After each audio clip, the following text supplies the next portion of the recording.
हमारा 10th question है आज।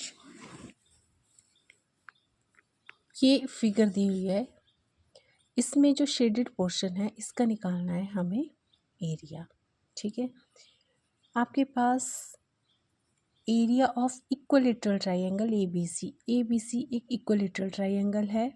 इक्विलेटरल ट्रायंगल मीन्स जिसकी ऑल साइड्स आर इक्वल, और इक्विलेटरल ट्रायंगल का एरिया दिया हुआ है 17320.5 centimetre square with each vertex of the triangle as center।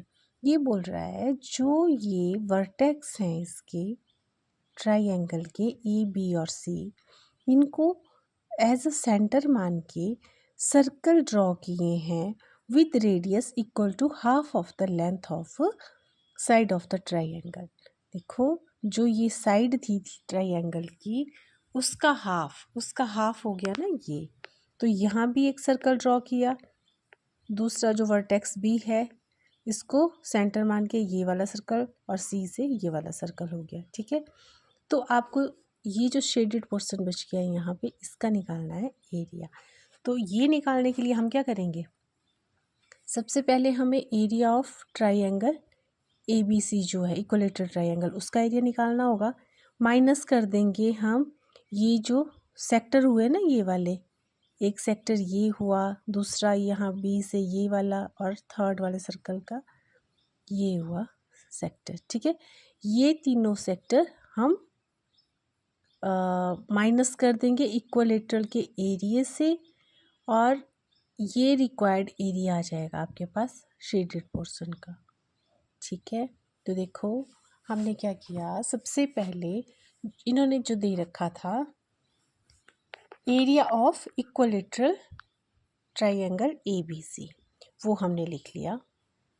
ठीक है, क्वेश्चन में दिया हुआ है ये, और ये हमने फिगर बना दी है इसकी।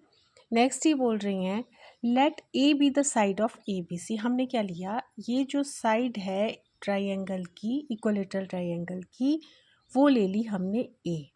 तो एरिया क्या हो गया इसका, एरिया होता है इक्विलेटरल ट्रायंगल का √3/4 A²।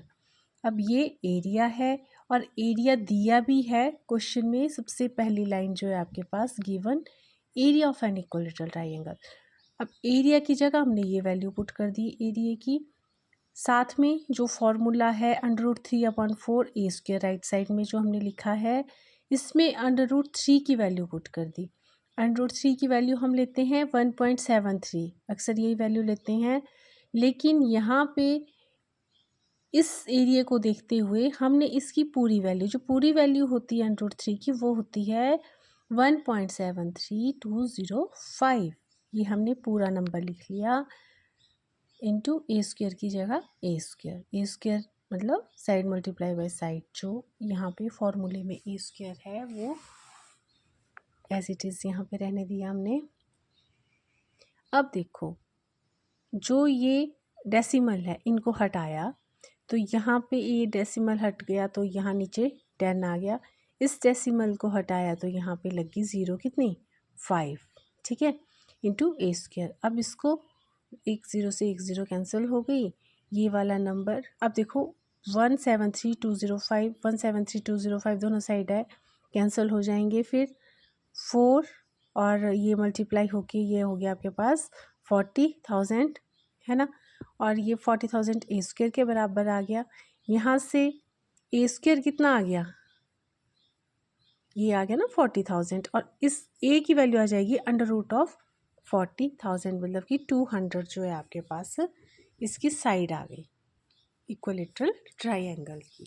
नेक्स्ट हमें साइड तो अब मिल गई, अब हमने ये देखो जो सर्कल ड्रॉ किए थे वो किए थे half of side of the triangle पे, तो इसका हाफ जो है ना सर्कल का रेडियस हो जाएगा। साइड का जो हाफ है वो रेडियस ऑफ सर्कल है, तो इसका हाफ हमने कर लिया, तो ये आ गया 100 सेंटीमीटर। ठीक है, ये हम क्यों ले रहे हैं रेडियस को, क्योंकि हमें निकालना है एरिया ऑफ सेक्टर। ये वाले जो सेक्टर है इनका एरिया निकालना है, तो एरिया का फॉर्मूला होता है एरिया ऑफ सेक्टर का θ/360 πr²।